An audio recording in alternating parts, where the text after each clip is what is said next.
बांग्लादेश में तख्ता पलट के बाद बवाल मचा है।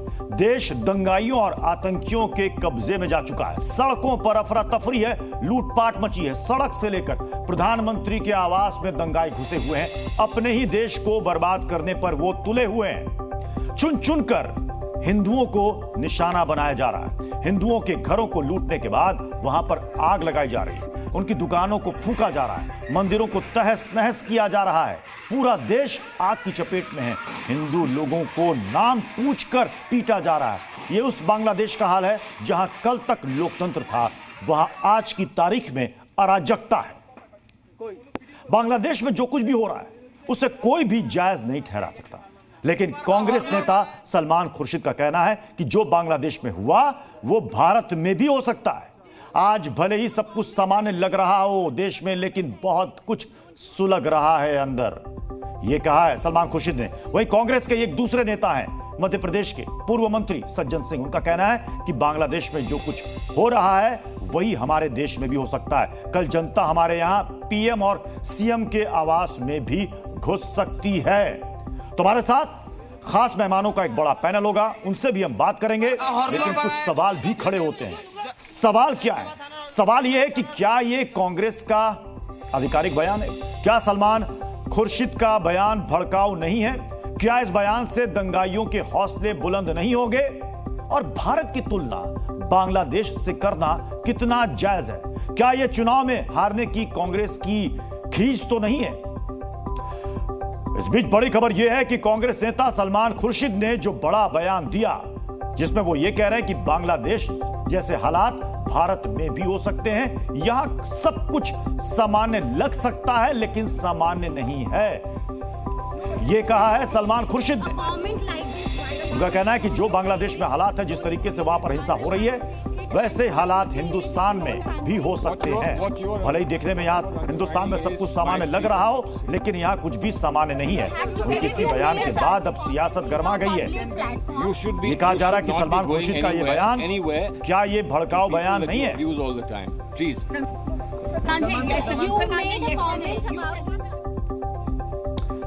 अब सवाल ये है कि देखिए इस बयान और इस बयान के बाद उठे बवाल पर क्या क्या सवाल है। आखिर कांग्रेस क्या इशारा दे रही है? बांग्लादेश में बवाल हो रहा है, हसीना सरकार का तख्ता पलट हो गया है। सलमान खुर्शीद कह रहे हैं भारत में भी वैसे ही हालात हैं, वैसे ही हालात यहां पर भी हो सकते हैं।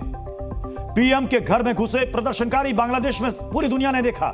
सलमान खुर्शीद कह रहे हैं ऊपर से देखने में हिंदुस्तान में सब कुछ सामान्य लग रहा है, लेकिन सामान्य है नहीं। यह कहना है सलमान खुर्शीद का। अब हिंदुओं के घरों में बांग्लादेश में लूटपाट की जा रही है, लेकिन यहां पर सलमान खुर्शीद क्या कहते हैं कि देश में अंदर खाने बहुत कुछ सुलग रहा है। आखिर सवाल है कि कांग्रेस नेता क्या इशारा दे रहे हैं? बांग्लादेश में बवाल है, हिंदू मंदिरों को टारगेट किया जा रहा है, तोड़ा जा रहा है। यहां पर क्या कह रहे हैं सलमान खुर्शीद? वह भी बहुत कुछ करने की जरूरत है। इस बीच मध्य प्रदेश कांग्रेस के नेता और पूर्व मंत्री सज्जन कुमार ने कहा कि बांग्लादेश को लेकर जो उनका बयान है वो ये कह रहे हैं कि बांग्लादेश में जो हो रहा है वो वहां की गलत नीतियों की वजह से हो रहा है। जनता पीएम के घर में घुस गई। अगर यही स्थिति रही तो अगला नंबर भारत का है। 2 दिन से टीवी पे आप देख रहे हो, बांग्लादेश की जनता शेख हसीना की गलत नीतियों की वजह से, बांग्लादेश की सरकार की गलत नीतियों की वजह से कल प्रधानमंत्री आवास में घुस गई, राष्ट्रपति भवन में घुस गई। याद रखना नरेंद्र मोदी जी, एक दिन ये जनता जितने सड़क पे हिलोरे ले रही है, एक दिन तुम्हारी गलत नीतियों से तुम्हारे प्रधानमंत्री निवास में घुस जाएगी, कब्जा कर लेगी। अभी श्रीलंका में हुआ, पहले श्रीलंका में जनता प्रधानमंत्री के घर में घुसी, अब बांग्लादेश में घुसी। भारत का नंबर है देखने को मिल रहा है। कांग्रेस पार्टी जो देश का आज मुख्य विपक्ष है, वह भी यही चाह रही है। चुनाव में जीत नहीं पा रहे हैं, तो चुनाव में जीत नहीं पाने के कारण अपना खींच बैक गेट से इस प्रकार की अराजकता को फैला करके हिंदुस्तान को बर्बादी की ओर लेने की कोशिश जो कांग्रेस पार्टी की है, वो आज जनता के सामने उजागर हो चुकी है। सलमान खुर्शीद कहते हैं कि जो बांग्लादेश में हुआ वो भारत में भी हो सकता है। क्या ये भड़काने की कोशिश की जा रही है? क्या ये किसी को आइडिया देने की कोशिश की जा रही है? और सवाल ये भी बनता है कि क्या भारत की लोकतांत्रिक संस्थाओं पर फिर से सवाल खड़ा किया जा रहा है? अरे मोदी विरोध में उतरते उतरते भारत की संस्थाओं के खिलाफ आप क्यों उतरते हैं? क्या भारत की सेना ने कभी भी राजनीति में हस्तक्षेप किया है? और चलिए अपने मेहमानों से आपको मिलवा देता हूं। हमारे साथ हैं अनुराग भदौरिया, समाजवादी पार्टी के प्रवक्ता, लेफ्ट नेता विवेक श्रीवास्तव हमारे साथ हैं, विनीत सिंह हैं, राजनीतिक विश्लेषक। अनुराग भदौरिया जी, क्या आप सहमत हैं सलमान खुर्शीद के बयान से? बांग्लादेश की तुलना भारत से की जा सकती है कि यहां पर भी वैसे ही हालात हो सकते हैं? देखिए, ये कांग्रेस से पूछिए और सलमान खुर्शीद साहब से पूछिए। हम तो अपनी पार्टी की और अपनी बात करेंगे ना जी। तो सवाल ये उठता है कि ये जिम्मेदारी हमारे देश की है और सरकार की है कि वहाँ पे जिस तरह के हालात बांग्लादेश में हैं, वहाँ जो हमारे लोग हैं कैसे सुरक्षित रहें, कैसे उनको सुरक्षित रूप जो हमारे स्टूडेंट वहाँ पे हैं कैसे सुरक्षित उनको अपने देश वापस लाया जाए। इस पे सरकार को और हमारे विदेश मंत्रालय को इस पे काम करना चाहिए। मेरा आग्रह उनसे ये है। जहाँ तक सवाल देश का है तो देखिए, हिंदुस्तान बांग्लादेश और श्रीलंका और पाकिस्तान से कई गुना ऊपर है। हिंदुस्तान है। हिंदुस्तान का एक अपना, हमेशा कभी हिंदुस्तान में ऐसा देखने को कभी मिला नहीं हो, ना हिंदुस्तान की संस्कृति और संस्कार ऐसे हैं। हमें हिंदुस्तानी होने पे इस बात का तो हमें घमंड है कि यहाँ संविधान और न्यायपालिका का राज चलता है, जिसको हम तो मानते हैं। हम संविधान को मानते हैं, न्यायपालिका। यानी अनुराग भदौरिया का क्लियर कट स्टैंड है कि यहां बांग्लादेश जैसे हालात कभी नहीं हो सकते। जो ऐसा सोच रहे हैं वो गलत सोच रहे हैं। नहीं, मेरा सीधा सा मानना है कि यहां भी ऐसे हालात कभी ना हो, कभी ऐसा हम लोग कल्पना भी ना करें, क्योंकि हिंदुस्तान वर्ल्ड में ये जो हिंदुस्तान अनेकता में एकता में जाना जाता है, ये जो हमारे हिंदुस्तान की खूबसूरती है, ये हमेशा ऐसी बनी रहे।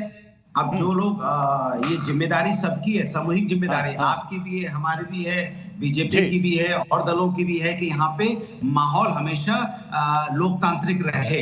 इस जिम्मेदारी से भी हम भाग सकते हैं। ऐसा ठीक है, मैं विनीत सिंह आपके पास आऊंगा। उससे पहले विवेक जी, आपसे जानना चाहता हूं कि ये जो बयान सलमान खुर्शीद का है, क्या ये बयान भड़काऊ नहीं है? क्या ऐसे लोगों को बढ़ावा नहीं देगा जो चाहते हैं कि हिंदुस्तान में नफरत और हिंसा की आग फैले, जो इसी फिराक में रहते हैं? ऐसे बयान उनको नहीं लगता है कि उनका मनोबल बढ़ाएंगे? चीज प्रत्युष भाई, दोनों बयान जो आपने दिखाए ये ज्यादा व्यक्तिगत नेचर के थे। वो जा रहे थे गाड़ी में, कुछ पत्रकार पीछे गए, उनसे पूछा तो उन्होंने एक बयान दिया। It was very personal. ना वो कांग्रेस का अधिकृत बयान है, ना इंडिया अलायंस से किसी पार्टनर का। पहली बात। लेकिन सर, इतने वरिष्ठ नेता सलमान खुर्शीद, मैं बता रहा हूं, पूर्व मंत्री रह चुके हैं, कानून मंत्री रह चुके हैं वो। ठीक है आपकी बात, लेकिन मैं कहीं ना कहीं इन दोनों बयानों को भड़काऊ नहीं मानता। इसको एक वार्निंग के रूप में लिया जाए। भारतीय जनता पार्टी जिस तरीके से दमन कर रही है लोगों का फ्री वॉइस का, वो गलत है। सोशल मीडिया का नया बिल आने जा रहा है। एक यूट्यूब चैनल चलाने के लिए भी आपको लाइसेंस चाहिए होगा। इसके पहले वक्फ बोर्ड से छेड़ाखानी, कभी यूसीसी से छेड़ाखानी, कभी लव जिहाद। जिस तरीके की नीतियां दमनकारी आप ला रहे हैं और जो सो कॉल्ड इकोनॉमिक पावर आप भारत को दिखा रहे हैं, इकोनॉमिक डाइवर्सिटी बढ़ रही है, अमीर हो जा रहा है, 5,000 करोड़ की शादियां हो रही हैं उस मुल्क में। विवेक जी, सज्जन कुमार कांग्रेस के वरिष्ठ नेता है, मध्य प्रदेश सरकार में कांग्रेस के शासनकाल में मंत्री रह चुके हैं। वो कहते हैं कि यहां भी ऐसे हालात हो सकते हैं और यहां पर भी पीएम हाउस में ऐसे दंगाई घुस सकते हैं। आपको ऐसा लगता है? ऐसी कल्पना की जा सकती है क्या हिंदुस्तान में? ये पॉसिबल है? सर, शब्दों का हेर फेर अलग है, शब्दों पे मत जाइए, लेकिन अनरेस्ट तो है ना। इलेक्शन जीतना क्या होता है? इलेक्शन तो शेख हसीना ने भी जीता था, अपोजिशन ने बाइकआउट किया था, 10 साल से उनकी विपक्ष की नेता को हाउस अरेस्ट में डाला था, किया था ना दमन। So called economic super power और अच्छी दिशा में तो बांग्लादेश भी जा रहा था, लेकिन अंदर क्या था? अंदर अनएम्प्लॉयमेंट थी, अंदर लोग सेटिस्फाइड नहीं थे। लेकिन सर बांग्लादेश की राजनीति को, बांग्लादेश के इतिहास को आप बेहतर समझते हैं सर। वहां पर सेना तख्ता पलट करती रही है, वहां पर कट्टरपंथियों का राज चलता है। इससे भी आप इनकार नहीं कर सकते। क्या आपको लगता है कि बांग्लादेश, पाकिस्तान, तालिबान, उनसे तुलना हम अपने देश की, अपने खूबसूरत हिंदुस्तान की कर सकते हैं क्या? सर, 2014 के पहले तो हम नहीं कर सकते थे, लेकिन 2014 के बाद से जो सरकार आई है पिछले 10 साल से। जिस तरीके से आप ऑपोजिशन को कहते हैं साहब ये एंटी नेशनल है, आप कहते हैं साहब कांग्रेस पार्टी और कम्युनिस्ट पार्टी ये चाइना के एजेंट है, मुझको आपके ऑनलाइन डिबेट्स में चाइनीज एजेंट कहा जाता है साहब 70 साल से हम तो देश ही तोड़ रहे थे, 70 साल में हमने तो देश नहीं तोड़ा। तो ये जो आप ना ऑपोजिशन को रिस्पेक्ट करते हैं ना आप हमारी ठीक है विनीत जी, तो क्या हिंदुस्तान में ऐसे हालात बन सकते हैं? सलमान खुर्शीद ने जो बयान दिया इसको लेकर यह बड़ी बहस छिड़ चुकी है। प्रत्युष भाई, सवाल ही पैदा नहीं होता है। अगर कोई हिमाकत करके देखना चाहता है तो देख ले। विपक्ष और विशेष करके कांग्रेस की ये फितरत रही है, और सलमान खुर्शीद तो सीरियल ऑफेंडर है। जैसा कि बीजेपी के प्रवक्ता कह रहे हैं कि अपनी खीज मिटाने के लिए, अरे भैया वहां पे हिंदुओं पे, सनातनियों पे आक्रमण हो रहा है, उसके बारे में जहां तक चिंता करनी चाहिए, आप यहाँ लोगों को आइडियाज दे रहे हैं। और मैं बता दूं कि बांग्लादेश से हमारा जो देश है वो बिल्कुल अलग है। यहाँ पे कई चेक एंड बैलेंसेज हैं, और यहाँ पे की जनता जो है वो सरकार के साथ खड़ी है, तीसरी बार खड़ी है, तो ये हो नहीं सकता है। कांग्रेस के अपने नेताओं को, मुझे तो लगता है कि कांग्रेस का अब तक ऑफिशियल बयान आया क्यों नहीं है?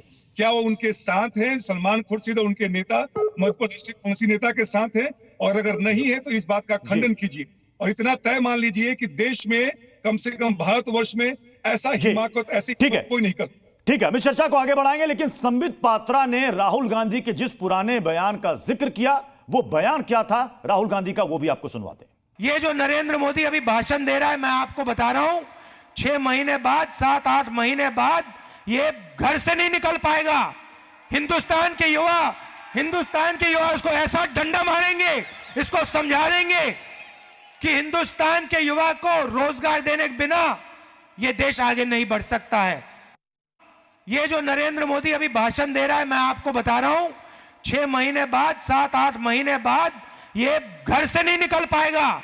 हिंदुस्तान के युवा इसको ऐसा डंडा मारेंगे, इसको समझा देंगे कि हिंदुस्तान के युवा को रोजगार देने के बिना ये देश आगे नहीं बढ़ सकता है। विनीत सिंह जी, 4 साल पुराना यह बयान था जिसको संबित पात्रा ने आज कोट किया है। राहुल गांधी का वो पुराना बयान हमने सुना है, 4 साल पुराना बयान है, इसी को आज संबित पात्रा ने कोट किया इस बयान को। तो प्रत्युष भाई, केवल यही बयान नहीं है, सलमान खुर्शीद का पहले का भी बयान देख ले कि कोई यहाँ पे आ जाएगा जो मोदी जी के खिलाफ उन्होंने कहा था कि यहाँ से बच के नहीं जा सकता है। तो कांग्रेस और विपक्ष के नेता, जैसा मैंने कहा, ये सीरियल ऑफेंडर है और देश के विरोध में हमेशा बात करते रहते हैं, लोगों को उकसाते रहते हैं। पर मैं इनको बता दूं कि इनका जो ये भ्रम है कि देश में ऐसी स्थिति, अराजकता की स्थिति आ सकती है जैसे श्रीलंका, मालदीव्स और अभी बांग्लादेश में हुआ है। हमारा देश बहुत महान है और यहाँ की जनता महान है, और जनता ने एनडीए को समर्थन दिया है, और एनडीए की सरकार है जो कि मजबूती से जनता के समर्थन के साथ खड़ी है। तो यहाँ पे ऐसे कोई हिम्मत करने की सोचेगा, मुंह की खाएगा।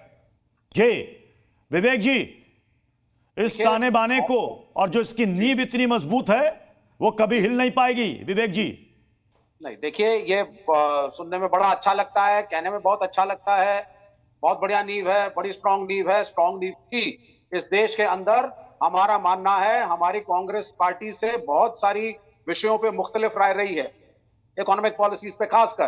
प्राइवेटाइजेशन को हमने समर्थन नहीं दिया, लेकिन हमारा ये जरूर मानना है कि इतने समय जो कांग्रेस ने इस देश पे रूल किया, तो सभी जाति और धर्मों को साथ लेकर के चले और सेक्युलर कॉन्स्टिट्यूशन को अपहोल्ड किया, जिसके ऊपर हमला एक एक करके नए नए अजीबोगरीब बिल ला करके ये सरकार कर रही है। तो सुनने में तो बहुत अच्छा लगता है, साहब बहुत बढ़िया देश है और बड़ा स्ट्रांग है, लेकिन आप जो पॉलिसीज 10 साल से ला रहे हैं, अनएम्प्लॉयमेंट आप स्काईराइज करा रहे हैं, आप सिर्फ कम्युनल डिविजिव पॉलिटिक्स कर रहे हैं। आप कह रहे हैं साहब दुकान पे बताओ हिंदू हो या मुसलमान और कौन जाति हो तभी फल खरीदा जाएगा। ये जो नॉनसेंस ये जो गवर्नमेंट कर रही है, तो ये जो दोनों नेताओं ने कांग्रेस के बोला है, ये वार्निंग है। इसको आप भड़काऊ भाषण ना लें।